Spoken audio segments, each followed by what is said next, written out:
Well, good evening from London. Welcome to Piers Morgan Uncensored. Have you ever heard of Mr. Beast? What about PewDiePie? How about Keemstar, Logan Paul, Jake Paul? The answer might well be no. You haven't heard of them. But if you've got kids, you will definitely have heard of them. And they most certainly have. They're just a tiny handful of the legions of digital personalities whose videos are viewed by literally billions of young people across the world. Their endorsements are worth millions in sales. Their opinions can instantly reshape conversations in schools, universities, and across social media. They're more influence than most musicians, soap stars, sports stars, columnists, lawmakers. But unlike those power brokers of the past, the politicians and cultural stars who could set the social agenda, these people seem to exist in a parallel universe. Their views go largely unchallenged, shared only as bite-sized clips. Their digital businesses often operate beyond the scrutiny of normal journalists and even regulators. They wield massive influence over young people, and they're restricted only by the ever-changing whims of big tech companies. It makes no more sense than senators or secretaries of state simply never appearing on television. Well, my guest tonight is a perfect case in point, an example of both enormous digital conquest and the risks that come with it. He's Andrew Tate. His last interview with me has so far been viewed, well, over 8 million times on YouTube alone, and 17 million times across all platforms, which is staggering for someone who perhaps you're watching and thinking, who is Andrew Tate?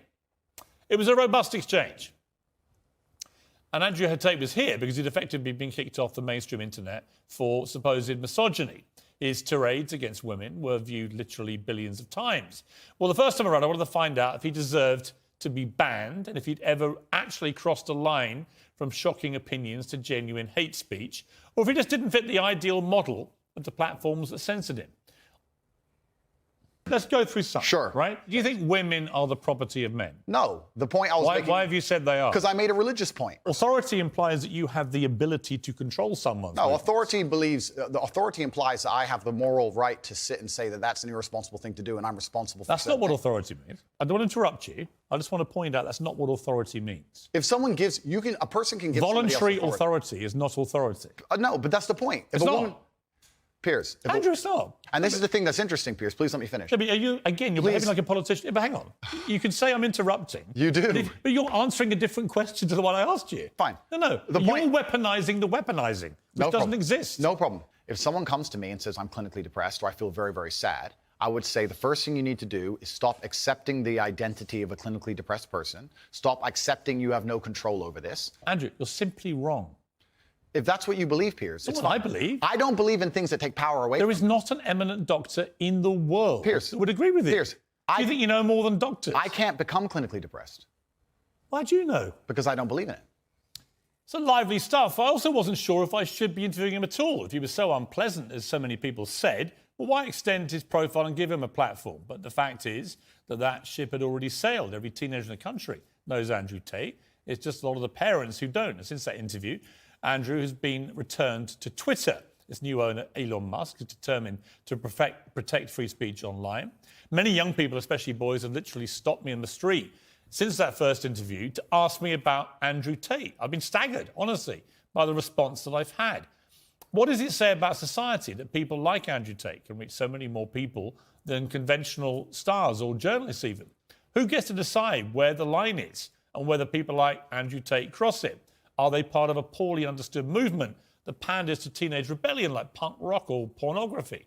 Or are we exposing young people to new and damaging experiences we often don't see and don't understand? It's a whole new world. There are more questions about it than answers, and we're not going to answer them by pretending it doesn't exist. Well, Andrew Tate joins me again now. Andrew, good to see you. Salam alaikum, Piers. Good to see you. I've genuinely been amazed by the reaction I've had in the streets, not just here, but I went to Qatar for the World Cup, had the same thing there. A lot of people coming up about Cristiano Ronaldo, obviously, but also a lot of people coming up about you. And they were almost exclusively men, young men, who genuinely see you as a role model, as somebody who inspires them, as somebody they want to be like. Yep. So that made me think, the first interview you had was quite combative. The second time, a shorter interview, less so. I want to try and work out, in this one, who you are. Because it struck me as extraordinary that Google this week revealed some stats for the year. The #1 person whose name followed people Google searching who is in 2022 was Andrew Tate. Yeah, that's quite remarkable. I think there's a whole swath of the population, especially young men, that feel disenfranchised. They feel disenfranchised with the media machine and the things they're supposed to believe. They don't feel an affinity with the educational systems or the culture. And they look at a person like me who stands up and says the things that many young men think. I haven't put a magic spell on the world. The fact that people like what I say means that they agree with me deep inside. They may be afraid to say it themselves, but I am seen as a bastion of free speech and a bastion for masculinity as a whole, because a lot of men are largely forgotten about. Do you think you're a force for good, or are you a force in evolution where perhaps you've done and said stuff you shouldn't have done, and as you get older, perhaps as you get bigger, more followed around the world, you sense a responsibility perhaps you didn't have early on? Well, we all evolve. Every human evolves day by day. You wouldn't be human if you didn't evolve on an hour-by-hour basis. But I do not think I'm a force for good. I absolutely not really know I'm a force for good, because I'm a force for truth. And truth is a good thing. Without truth, we're going to end up in absolute tyranny and slavery, and we're already on our way there. I feel like we're starting to combat it. My cancellation was the beginning of a change in public consciousness. Elon having Twitter is another beginning of the change in public consciousness. And anybody who stands up and speaks what they truly believe, even if it's something I don't personally agree with, I think that truth is absolutely important. And people's personal truths and people's personal opinions, even on differing sides of the same opinion, should be heard. Tell me about your life. You were born to a mixed race couple. Your father was an African-American, a chess player. And your mother, she was from this country. Correct, yeah. So my father was black chess player. He was in the Air Force. He met my mother here in England. And then I was raised initially in the United States. And then I moved to Luton, England when I was younger. So I've moved around a lot. I've lived an eclectic life in many different scenarios. We've moved around. I've done a lot of different things, lived a lot of different experiences. And what I'm thankful for nationality it. are you? I mean, what do you identify as? I consider myself British now, but I will say that part of me, the patriotic Brit inside of me, is devastated by the state of the UK currently, and I want to make that very clear.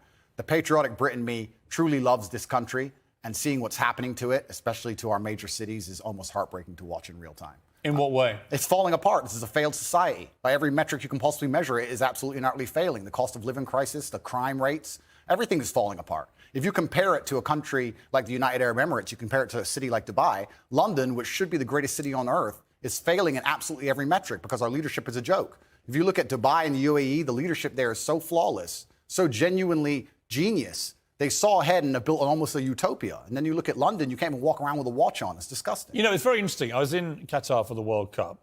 Obviously, a lot of people in England taking a very censorious moral view about the World Cup being in the Middle East at all because of their laws against homosexuality, because of their treatment of migrant workers. I've got to say, not that I don't share the concerns about those things, of course I do, but I found a lot of the virtue signalling, and I think that's what it was in many cases, about the whole region actually quite distasteful. Because when I was in Qatar, I thought the World Cup was fantastically well run, incredibly good experience.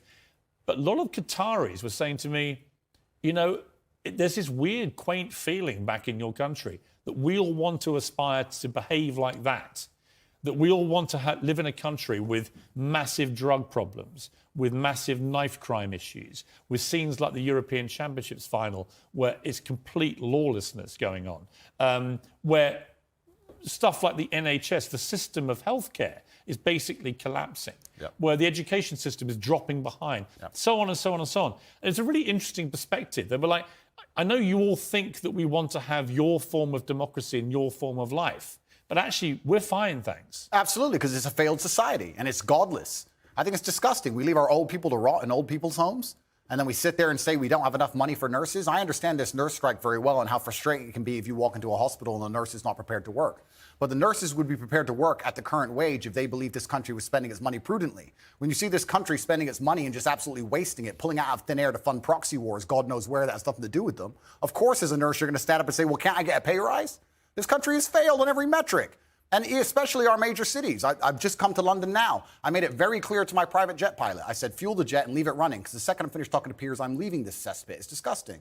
This country, and London as a whole, 10 years ago, was one of the most hospitable cities on earth. Now you cannot walk around safely with a watch on. And you're a full-grown man. You're a full-grown adult. When's the last time there's been a serious problem in your life that you completely ignored and it fixed itself? Never, ever. What are any of our politicians doing to fix any of the problems we're Well, I genuinely saw facing? today that Sadiq Khan is planning to run again for the third term of office as mayor. All I can say is everyone I know who's had any experience of crime at any level in London in the last few years has had a bad experience of the way it's been handled. You know, I mean, I can give an example. I can reveal this now. I've talked for 18 months. I got a specific death threat on one of my son's Instagram pages in public, a public comment. And it was very specific about what this person was going to do. Yeah. I couldn't use the police to evade him. We know where you live. We're going to come and kill you. And then a second one threatening my son and his mother, my ex-wife. I called in the police. I thought, I'm not having them putting death threats on my son's thing. Sure. I called the police. Police investigated this. They arrested somebody over a year ago. And then I heard from the police this week that despite 18 months of investigation, of a publicly posted comment on Instagram threatening to kill me, on my son's Instagram, that they will not be able to pursue the case. Now, and I thought, imagine, I'm high profile. This was a front page of the Sun newspaper, this story. If that same man called a transgender person the wrong pronouns, he would be in trouble. Right. So doesn't it just show how absolutely asinine and banal our legal system has become? That would never happen in a country like United Arab Emirates, the place I'm now residing in, Dubai, where the leadership has common sense. And I'm saying that all the leadership structures, doesn't matter if it's Labour or Conservative, across all of it in this nation have completely and utterly failed. Sadiq Khan is a loser because when you have a city which is losing, which London is losing in all metrics across its competitive cities around the world, and you're in charge of it, by extension, you're a loser. I will tell you right now, instead of virtue signaling and giving Qatar a hard time over their religious beliefs, what we should be doing is a treaty with Qatar to build a prison deep in the desert. Make me mayor of London. We'll make a prison deep in the desert. And if you're caught with a knife or robbing someone, you can go do 25 years with one meal a day in the scorching sun. And then what we'll do is we'll put cameras there and we'll interview you once a week and broadcast that out to the nation and see if you change your mind and make people understand that this is a country that should be respected and our laws should be respected. Instead, what happens? What has Sadiq or any of the people in charge of this country actually done to fix any of our issues besides sit around and talk? Nothing. None of them have done anything, but they seem ultra concerned with finding money for proxy wars, ultra concerned with rainbow flags in another country that is uninterested in them, and their priorities are completely messed up. Of course the ambulance people are. Of course the ambulance drivers are striking. Of course the nurses are striking. Nobody cares about the most important things in this nation. It's a failing country in real time, and that's why I've left. What about the specific allegation? By the way, I don't disagree with a lot of that because I do think this country is in big trouble. And I do think that one of the problems is people think if they do have a crime against them, nobody cares anymore. I know nobody cares. I have specific examples and people who I know personally. Absolutely and utterly nobody cares. I was in Harrods yesterday and someone tried to rob someone's watch in the middle of the store. I walk around with I have a security team of 6 full-grown men, plus me and my brother, 8 military-age males, all over 110 kilos, big men, just so I can walk around this city. It's absolutely unacceptable. What about the issue of race? And I mentioned that in the context of the Harry and Meghan ongoing debate, their war with the royal family, war against the monarchy, their specific, constant referencing to the fact that they believe they were driven out of here because of racism in Britain. What do you make of that debate? That's absolute fallacy. And you're from a mixed race background yourself. Correct. I'm from a mixed race background myself. And while we're discussing the leaders of the UK, although I do think they're doing a terrible job, it's kind of hard for Meghan to say that the UK is a racist country when the leader of the UK is darker skinned than her and the mayor of London is darker skinned than her. And I am a person who's probably darker skinned than her. And I've never experienced any kind of bigotry against myself besides the fact I'm a straight male. I'll get bigotry for that before I'll get bigotry for my skin color. I think it's just a cop out and her not wanting to be perspicacious and self-reflective enough to understand that she has attacked an age-old institution, and there are people who are very patriotic about that institution, and by attacking it and bringing a degree of distaste to it, there's going to be people who don't like her.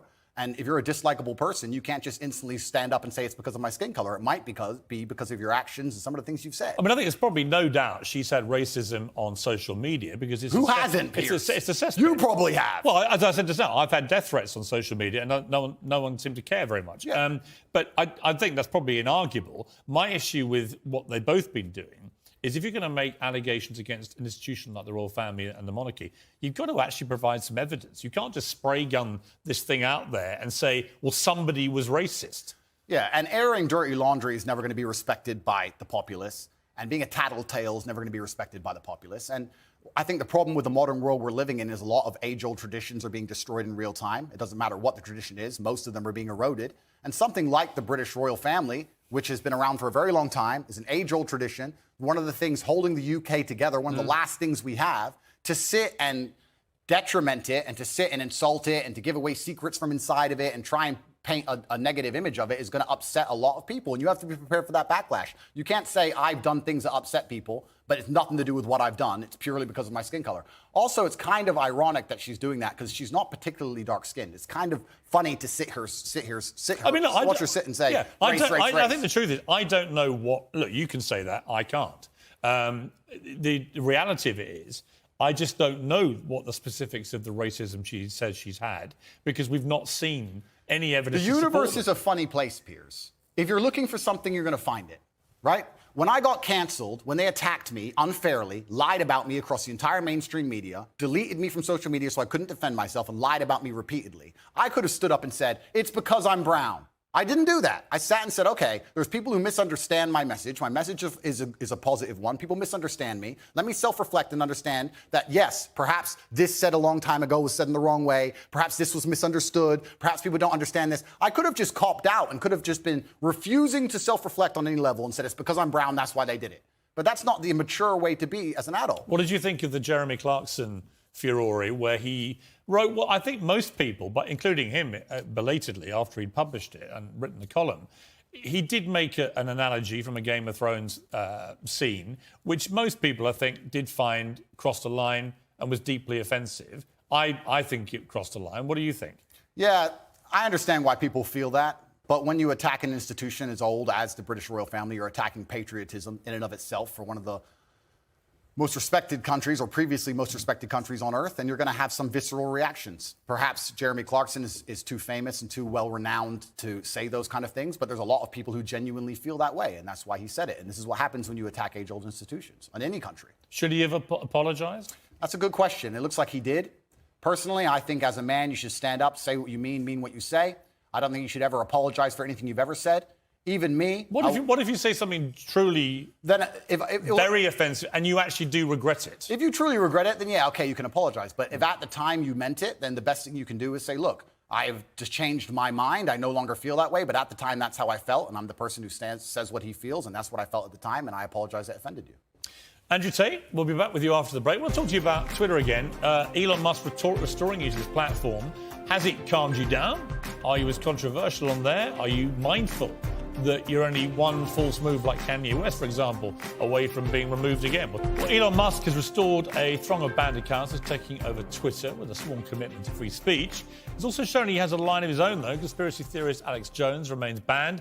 Kanye West was reinstated, then banned again for posting a swastika inside a Star of David. Andrew Tate is back too, for now, anyway. He was first removed in 2017 for saying women should bear some responsibility as victims of rape, and he hasn't exactly been shy since his reprieve. Let's take a look. Genghis Khan had endless women and 200 children as a reward for conquest, he tweeted. I'm the most searched man on the planet. I've conquered Earth. I'm the highest status male on the planet. Females do not expect loyalty from me. They only expect that of lesser men. Then there was this. Imagine having less than 10 children because you're a who doesn't have 4 wives, genetic failures. Finally, if a girl follows me and she's hot and I see a single picture of her in a private jet, it's block. Women can't afford jets. Women are all brokies. Why are you flying around on some man's jet? You should have been a virgin when I met you. Haram. All right, Andrew Tate. Now, you're getting very near the knuckle with some of those tweets. Am I? Will you tell me? I don't think so. I think people can understand they're semi-satirical. I think people can understand. Do you mean them as jokes or do you mean them? It's not that I don't mean them as jokes. I mean, they're a overall public commentary and observation. I do mean what I say. If I were to see a girl on a private plane on Instagram, for example, I would assume that a man put her on that private plane. I would not assume she bought it herself. What if it was... Perhaps that makes me misogynistic. What if it was Ariana Grande or Beyonce? Well, that's slightly different, isn't it? Why? Because they're famous and very rich. Women? Yeah, of course, and they're famous and very rich. But so there are lots of women you wouldn't think that if you actually saw them on a private plane. Well, if I saw a 19-year-old girl from Moldova where the average wage is $200 a month and she was on a private jet, I would assume that with the balance of probabilities, considering I'm an adult, it's very likely because of her beauty, a man has put her on that private plane. Yes. If that makes me misogynistic instead of just perspicacious enough to understand how the world works, so be it. I'm a realist. Should you be such a generalist about these things? Well, you have to be a generalist when you're looking for in the balance of probabilities and trying to find balance in the world. You have to be a generalist. In general, if I stroke a lion, it's going to bite my hand. In general, there might be a nice one, but I don't want to find out. So that's how the world works. You've praised the Taliban in the past. Would you do so again tonight? The world is not black and white. The world is gray. It's very difficult to sit and make black and white assumptions about anything, to sit and say that the Taliban are completely and utterly evil and we're completely and utterly good, as you just discussed with the moral high ground. I believe that the Taliban bring law and order. It may not be the law and order we like, but it's a form of law and order, and humans usually gravitate What about towards... their treatment of women? I mean, only tonight they have banned any women from going to university. Fantastic. Let's get the feminists to go and teach them a lesson.